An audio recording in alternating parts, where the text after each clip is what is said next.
ini sama Bang Cornelius ya. Gitu. Oke Bang, Bang Cornelius, malam ini saya ada Pak Dehe juga sebagai narasumber Kristen, ya kan, narasumber Kristen yang mempertanyakan Bible gitu. Ya kalau Anda mau bertanya Islam sama saya, tapi kalau Pak Dehe itu ya beliau Protestan. Saya harus kasih tahu dulu sama Abang Cornelius, Pak Dehe dia tidak percaya Paulus. Atau, silakan. Tadi saya ada sekilas nanya Pak Ustadz, lab yang tadi itu yang barusan keluar yang Kristen ya. Tadi kan saya nengok kata Pak Ustadz kan itu kan ada penyimpangan Pak Ustadz ya, betul ya. Ada penyimpangan di dalil apa namanya di Al-Quran pun udah jelas Pak Ustadz ya. Iya betul. Saya mau nanya satu pertanyaan ya Pak Ustadz. Apa tuh? Tadi kan Pak Ustadz bilang ada penyimpangan kan? Penyimpangan dari salah satu tadi apa tuh, Yohanes ya, salah satu ya, betul ya? Yohanes ya, Yohanes 8. Yohanes 8 1 sampai apa tadi? 1 sampai 11 ya, salah. 1 sampai 11. Pertanyaan saya Pak Ustadz ini, Pak Ustadz kan mungkin lebih tahu ya dari saya ya. Kalau saya pribadi ya tidak tahu lah kalau barang itu menyimpang ya. Saya sangat Kristen ya. Yang pertanyaan saya begini Pak Ustadz, siapakah yang apa namanya yang menambahkan ayat tersebut Pak Ustadz? LAI. Siapa lagi yang terjemahin kalau bukan Lembaga Alkitab Indonesia, Bang? Ada rasanya Pak Ustadz? Iya, yang menerjemahkan kitab Anda kan LAI, Lembaga Alkitab Indonesia. Betul. Oke, sepakat. Itu Pak Ustadz ya. Itu kan menurut Pak Ustadz. Kita semua tahu Bang, bukan menurut saya. Yang menerjemahkan kitab Kristen punya lembaga. Lembaganya apa? Di Jakarta kemarin saya lewat tuh, tulisannya gede, Lembaga Alkitab Indonesia. Itu yang terjemahin. Paham. Ya. Kalau memang mereka memperjemahkan itu kan kita kan mau ada data salah satu Pak Ustadz ya. Ada salah satu data maksudnya Pak Ustadz. Contoh kayak Pak Ustadz tadi mendalilkannya ke Al-Quran, oh ini bahwa ini ada penyimpangan gitu, penyelewengan ayat gitu kan.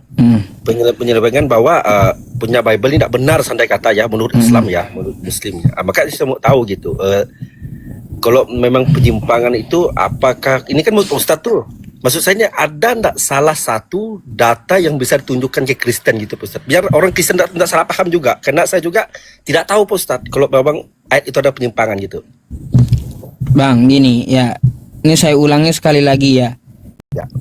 Kasian juga sih ya, gak apa-apa teman-teman. Ini kita kan mau pakai data Pak Ustadz, biar kami orang Kristen tidak salah paham juga Pak Ustadz. Oke, biar Anda nggak salah paham juga ya. Baik, betul juga sih. Nih ya Bang ya, sekali lagi. Ini Bang dari Kodeks Sinaiticus ya. Ini adalah rujukan Kristen seluruh dunia. Dan ini ya Bang ya, munculnya di abad keempat gitu. Bentar ya Bang. Nah nih, Kodeks Sinaiticus ya .org and manuskrip. Oke. Ini adalah rujukan umat Kristen seluruh dunia, bukan cuma Indonesia, seluruh dunia gitu. Dari sinilah ada terjemahan bahasa Cina, dari sinilah ada terjemahan bahasa Inggris, dari sinilah ada terjemahan bahasa Indonesia. Oke? Nah, gitu. Makanya saya tampilkan nih bahasa Yunaninya nih. Nah, ini yang dipakai sebagai master seluruh dunia gitu. Ini adalah kodeks tertua. Ini kita lihat Yohanes bab, nih saya bukakan buat abang ya. Kita ambil bab 8. Oke. Yohanes bab 8 ayatnya bang ya. Coba kita lihat naskahnya. Ada hanya dari ayat 12 gitu. Ini naskah seluruh dunia loh ya. Hanya ada dari ayat 12 yang ditemukan gitu. Lalu diterjemahkan ke dalam bahasa Indonesia oleh LAI. Yohanes 8. Yohanes 8 semua. Dari ayat 1. Padahal naskah dunianya dari ayat 12 yang ditemukan. Gitu. Jadi ayat 1 ini siapa tukang tambahi? tanya LAI kan gitu bang. Karena dia yang menerjemahkan gitu. Sampai sekarang bang ya, sampai sekarang orang Kristen Indonesia nggak ada yang tahu gitu 1 sampai 11 ini dari mana dapatnya gitu. Nggak ada yang tahu. Mau sehebat sekali berapapun pendetanya ya, nggak ada yang tahu bang. Saya udah tanyain pendeta, ini pertanyaan saya udah 8 tahun, nggak ada satupun pendeta yang nunjukin naskah aslinya. Paling yang ada ya bang ya, pakai naskah yang lebih muda gitu. Naskah yang lebih muda. Kalau naskah ini kan dia ada di abad keempat nih. Naskah yang lebih muda itu ada yang ditunjukkan kepada saya naskah di abad ke-8. Berarti kan dapat diketahui yang ditunjukkan naskah di abad ke-8, sedangkan naskah paling tua nggak ada gitu. Artinya ada tambahan di zaman dulu gitu loh bang. Nah itu biar nggak salah paham. Tapi kan begini Pak Ustadz ya, kalau kita merujuk ke ayat ya Pak Ustadz, kita merujuk ke ayat ini.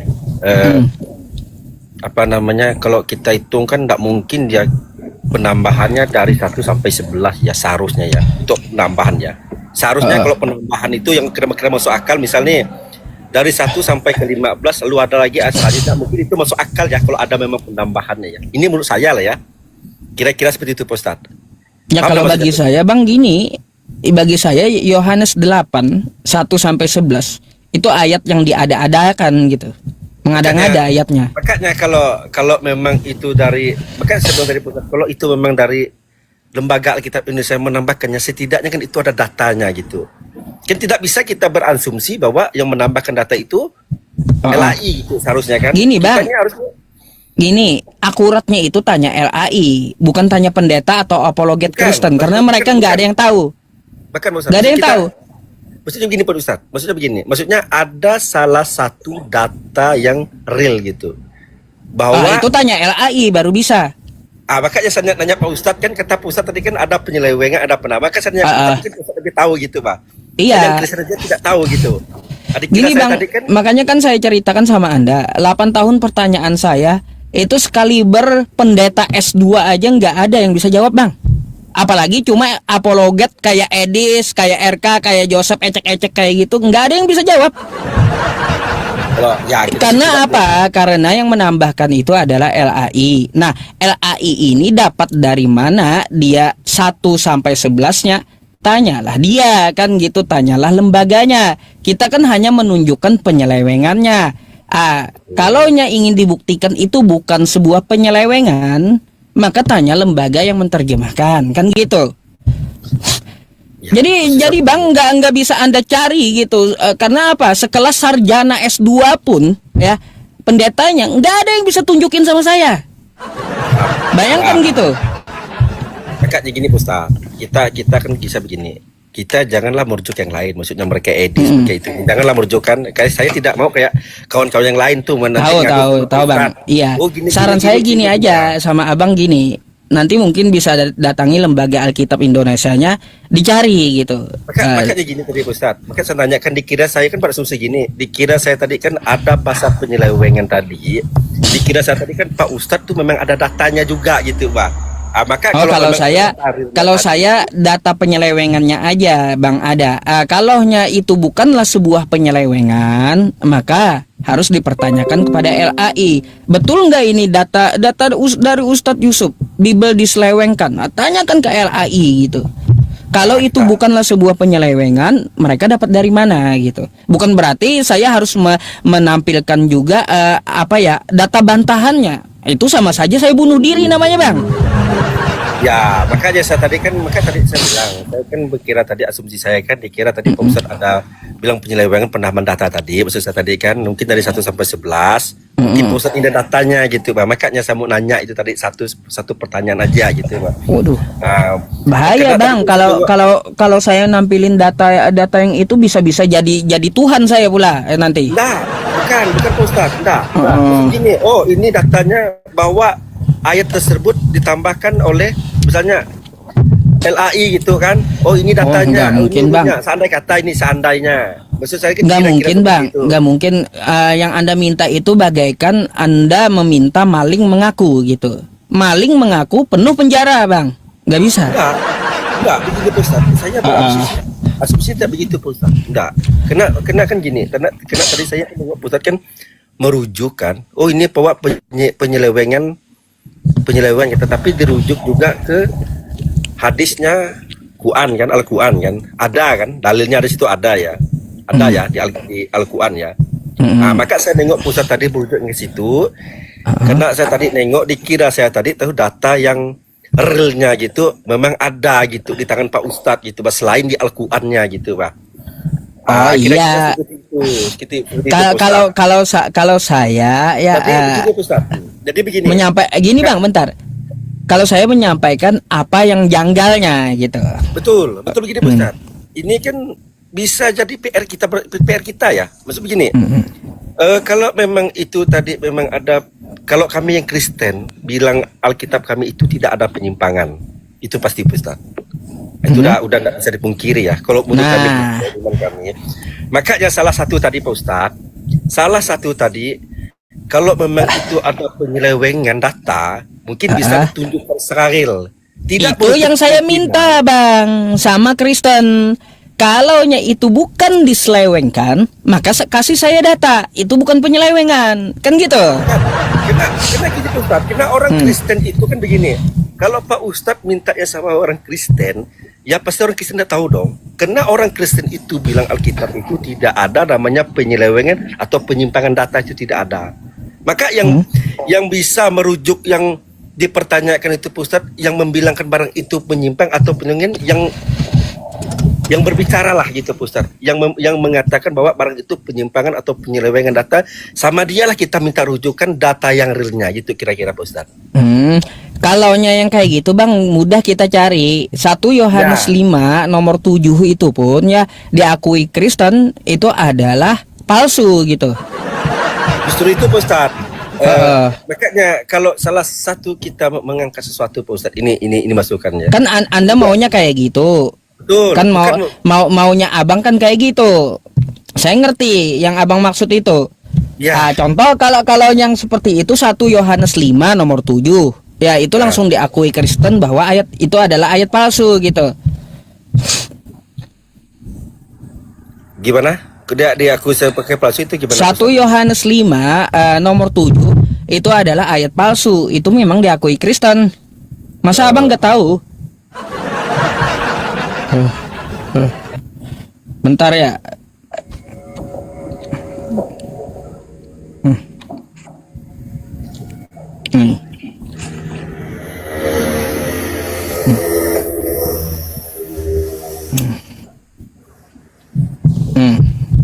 Bang, nih ya.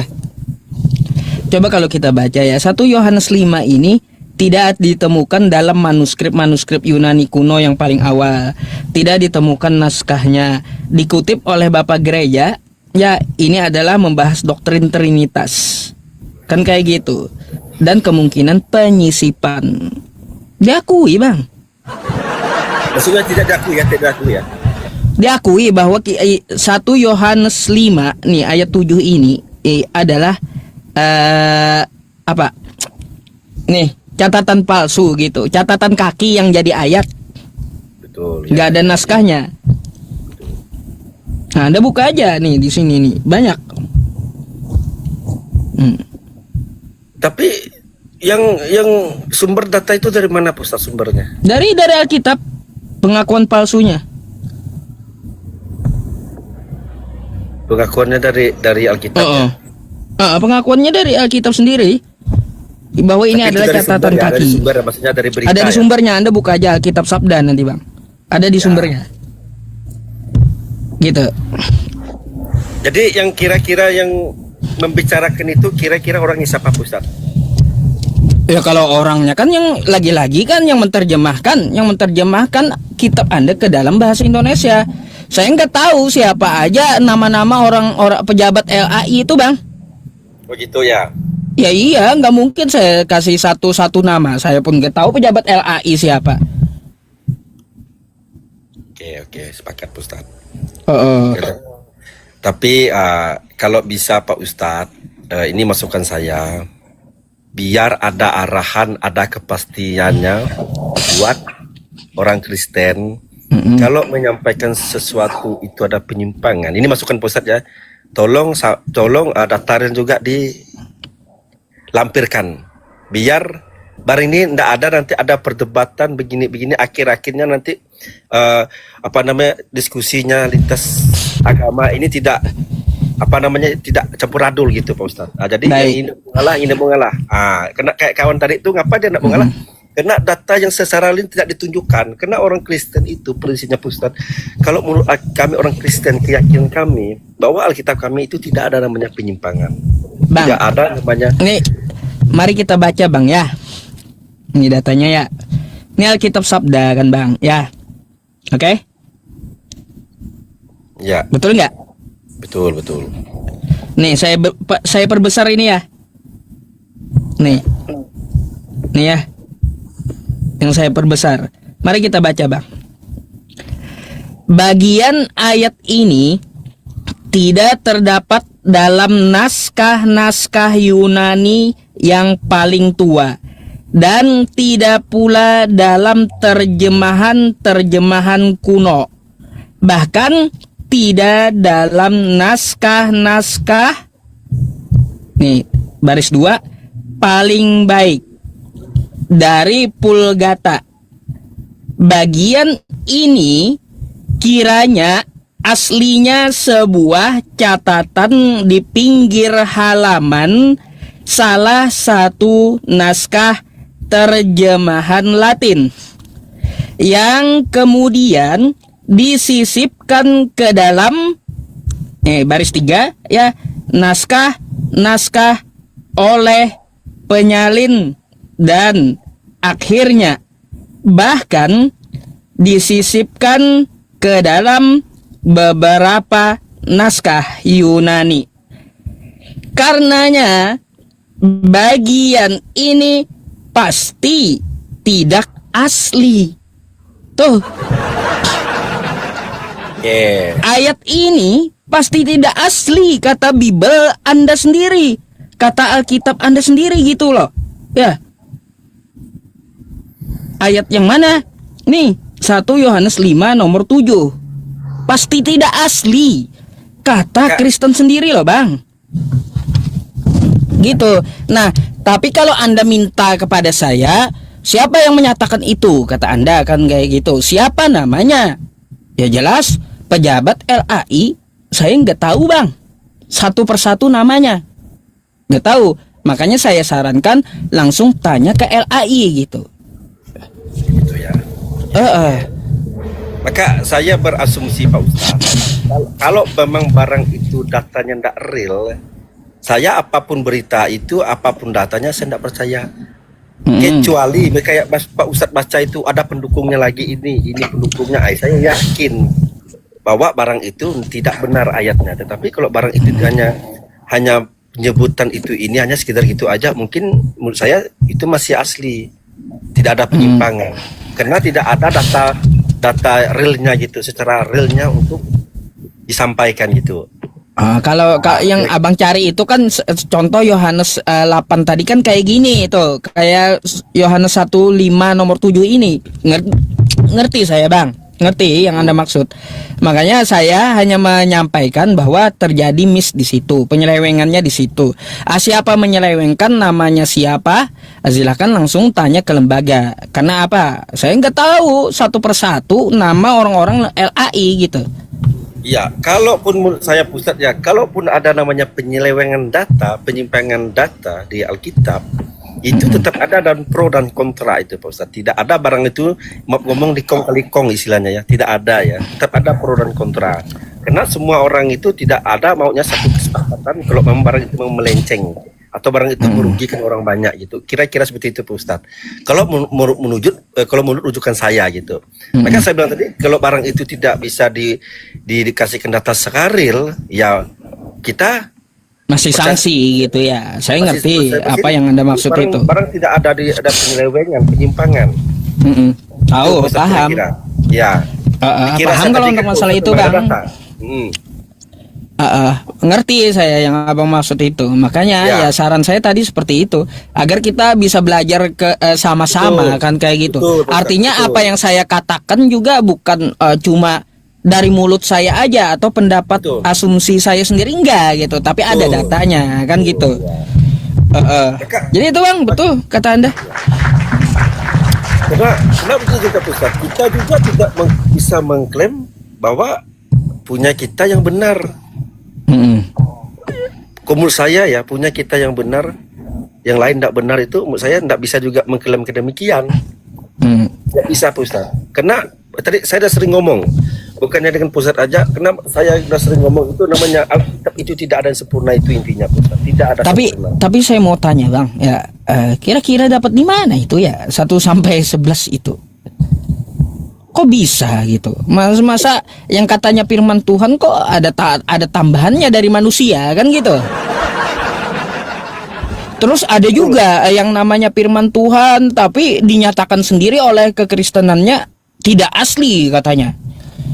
Kayak Itulah gimana? yang sumber kayak gitulah yang saya mau pertanyakan ke Ustadz itu. Karena Pak Ustadz yang lebih mendalam, maka saya mau tanya Pak Ustadz tadi sebenarnya gitu. Kalau saya ini kan orangnya tidak tahu sedetail mungkin, tidak tahu barang itu ada penyelewengan dan penyimpangan. Yang penting menurut saya itu barang itu murni 100% tidak ada penyimpangan. Maka saya mau nanya sama Ustadz tadi gitu. Ya, kalau hal wajar Bang bagi penganutnya, setidaknya kan Abang menyatakan mau kita pengen belajar bersama kan kayak gitu. Ya, Sebagai artinya apa? Abang juga berbeda dengan Kristen yang lainnya. Jangan imani saja kan gitu. Betul. Tapi pelajarilah pesannya kan kayak gitu. Bang, Makanya, ada yang ngomong Bang, tuh Anda katanya Kristen KTP. Oh enggak, maksudnya Wah, marah Bang Kristen yang lainnya. kalau kita bilang kita sampai kita bukan Kristen, ngomong Kristen itu dosa besar Pak Ustadz. Itulah salah satu orang tidak ada iman kalau orang itu selalu membilangkan orang itu Kristen KTP, itu orangnya nampak tidak ada iman Pak Ustadz. Orang itu imannya lemah. Kalau orang mau mengasih begini, orang itu ikut Ustadz. Itu salah satunya. Maka orang yang berbicara segitu imannya tidak ada, suka ngomongin orang itu pasti Ustadz. Ya nggak usah lah, kita nggak perlu juga gubris orang kayak gitu Bang. Ya, tidak boleh marah Ustadz. Sesama kita lain agama, kita diskusi kayak gini, kita jangan satu sama marah dengan agama lain, itu tidak boleh, tidak baik. Yang penting kita ini hidup rukun, apapun bentuk agamanya selalu kita kawan. Tidak boleh kita membeda-bedakan. Mantap tuh. Juga, kita diskusi bukan nyari berantem gitu. Betul Ustaz. Kita di sini carikan kebaikan, mencarikan data yang benar. Betul. Gitu Ustaz. Kalau orang maka saya bilang kalau orang ada berbicara kayak gitu, orang itu imannya memang tidak ada, lemah. Lemah, selalu ngomongin orang itu pasti Ustaz. Kalau ada orang berbicara kayak gitu. Kena saya ngomong, saya 100%. Saya udah sering ngomong, saya ini Kristen 100%, bukan Kristennya hanya kata orang numpang, bukan ya. Kalau saya bilang saya Kristen, tapi saya ini bukan Kristen, saya ngomong saya Kristen, itu dosa besar. Nggak makan diampuni yang di atas. Kalau kita nanti dipanggil, itu pasti Pak Ustaz. Pak Dehe, ada tanggapan nih buat teman kita Bang Cornelius. Ya. Baik, terima kasih Pak Ustadz. Menurut saya Pak Cornelius, kita sebagai Kristen, karena kita sudah mendengarkan dari Pak Ustadz bahwa ada ayat yang ditambahkan, kita sebagai orang Kristen itu wajib menanyakan ke LAI kebenaran apakah betul ada ayat tambahan atau bagaimana, apa memang ada dasarnya dari mereka. Iya. Sehingga kita paham. Kalau kita tanya Pak Ustadz kan nggak mungkin Pak Ustadz yang nanya karena dia sudah berbeda agama dengan kita. Itu maksud saya gitu tadi. Tapi jangan lo Pak Dehe lo. Pak Ustadz kita jago lo ke Alkitab lo. Dia tuh belajar lo. Jangan salah. Enggak juga. Kan itu pusat kaleng-kaleng. Beliau jangan kira Al-Quran itu, beliau semua agama beliau belajar itu, kita acung jempol dua tangan itu. Hebat. Mampu belajar sampai 6 kitab suci itu sungguh luar biasa. Tidak semua orang itu bisa seperti Pak Ustadz. Iya, betul. Jarang-jarang sekali Pak Ustadz itu belajar sampai 6 kitab suci itu jarang-jarang sekali yang namanya mampu belajar. Maka Pak Ustadz Usup ini, PI ini, mengapa setiap malam live-nya itu dapat 10.000? Karena beliau sungguh luar biasa. Bukan hanya di Al-Quran, di Alkitab, di Bible aja dia sungguh luar biasa mempelajarinya. Jangankan di Bible, di kitab suci agama lain pun dia juga belajar semua. Itu sungguh luar biasa, acung jempol kita. Karena saya pribadi Pak Ustadz, kalau untuk Al-Quran saya tidak tahu, tidak pernah belajar. Maka saya tidak bisa banyak bertanya ke Al-Quran gitu. Tidak bisa banyak bertanya karena saya tidak belajar. Saya akui. Tidak boleh barang kita tidak tahu, kita tahu-tahu diri. Tidak boleh. Kalau Mantap, kita Pak. memang tidak tahu, Respect Bang, ya, res- belajar. respect Bang Cornelius. Kita ini jangan membohongi diri sendiri kita, jangan kita bohongi orang ramai. Karena yang nonton di sini belasan ribu orang. Betul. Betul ya Pusat ya? Betul. Oke. Betul. Mungkin- Pade, lanjut. Ya, mungkin sampai Mungkin Bang Cornelius mau pamit gitu. ya, lanjut Pak Dehe, Oke. lanjut. Nggak apa-apa, Boleh. maksudnya kalau Bang Corneliusnya mau dengerin Pak Dehe di bawah nggak apa-apa gitu. Lanjut aja, lanjut. Oke, silakan. Hargai kawan, hargai kawan.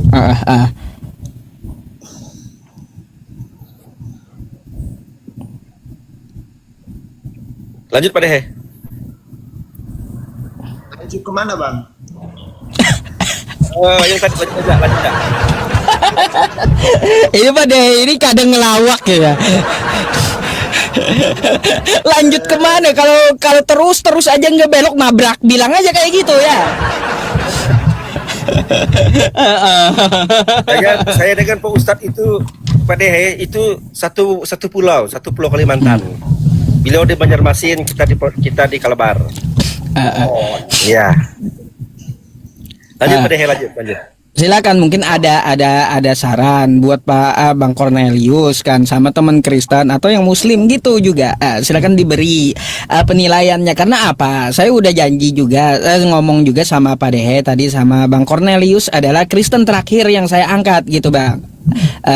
Terus juga Pak Dehe ya, mungkin sebelum kita bubar gitu, ada penyampaian nggak penilaian terhadap Bang Cornelius atau pesan sama Kristen yang lainnya? Silakan gitu. Oh ya, baik Pak Ustadz. Saudara Cornelius ini baru saya ketemu di Koman malam ini. Orangnya baik dan jujur dan berani bertanya. Untuk Pak Ustadz, terima kasih telah dikasih kesempatan buat saya untuk live bareng. Jadi saya juga sedikit memahami agama Islam setelah saya bersama dengan Pak Ustadz. Untuk teman-teman penonton semua, marilah berteman semua, jangan saling memfitnah. Demikian Pak Ustadz. Mantap. Oke, Pak Dehe, Bang Cornelius, terima kasih atas diskusinya gitu ya Pak Dehe, atas waktunya juga Bang Cornelius gitu ya. Ambil pelajaran yang kita diskusikan gitu. Bukan berarti ya saya itu terlalu keras dengan Kristen kayak gitu, bukan untuk menghina, enggak, tapi untuk mengajak belajar gitu. Tergantung yang datang juga sih, tergantung yang datang. Andai Anda pakai adab, saya pun juga akan segan kan.